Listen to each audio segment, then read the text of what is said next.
పిద్దాం. గూఢచారులు వెళ్ళి బాగా విచారణ చేస్తారు. గూఢచారులు ఇతన్ని స్వీకరించచ్చు అని చెప్తే స్వీకరించిద్దాం, వద్దు అని చెప్తే విడిచిపెట్టేద్దాం.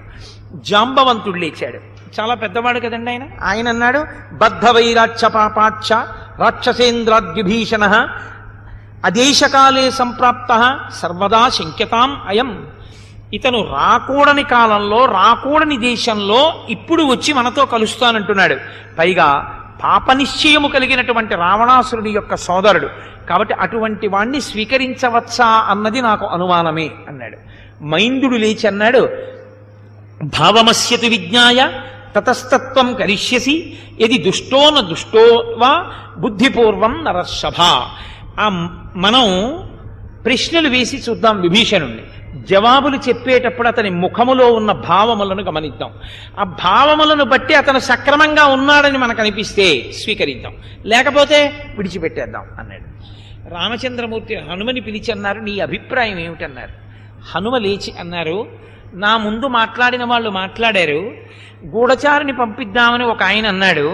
ఎక్కడో దూరంగా ఉన్నవాడైతే గూఢచారిని పంపుతాం, మన పైనే నిలబడిన వాడి మీదకి గూఢచారిని ఏం పంపించి మీరు గూఢచర్యం చేస్తారు. ఇంకొక ఆయన మాట్లాడించి గుణదోషములను విచారణ చేద్దామన్నాడు. ఆయన మాట్లాడిన దాన్ని బట్టి గుణదోషములను మనం చూడాలి, కానీ ఇప్పుడు కొత్తగా మనం గుణదోషాలు ఏమిటి వెతికి చూస్తాం. ఇంకొక ఆయన మాట్లాడుతున్నప్పుడు భావాన్ని గమనించి మనం చూడాలన్నాడు. ఇప్పటికే ఆయన భావం ఏమిటో స్పష్టంగా తెలుస్తోంది నిలబడి అర్థించడంలో. ఇప్పుడు మనం కొత్తగా ఏం చూస్తాం. పైగా ఇలా మిత్రత్వం కోసం వచ్చిన వాడైతే త్రికరణ శుద్ధిగా మనం అలా అడగకూడని ప్రశ్నలు వేస్తే ఆయన మనసు ఖేదపడి వెళ్ళిపోవచ్చు. అప్పుడు పొందవలసిన ఒక మంచి మిత్రుణ్ణి మనం పోగొట్టుకున్న వాళ్ళం అవుతాం. కాబట్టి పురుషాత్ పురుషం ప్రాప్య తథాదోష గుణావపి దౌరాత్మ్యం రావణే దృష్ట్వా విక్రమంచ తథాత్వయి యుక్తం ఆగమనం తస్య సదృశం తస్య బుద్ధితః. రావణునిలో ఉండేటటువంటి దోషములను ఇతను గుర్తించాడు.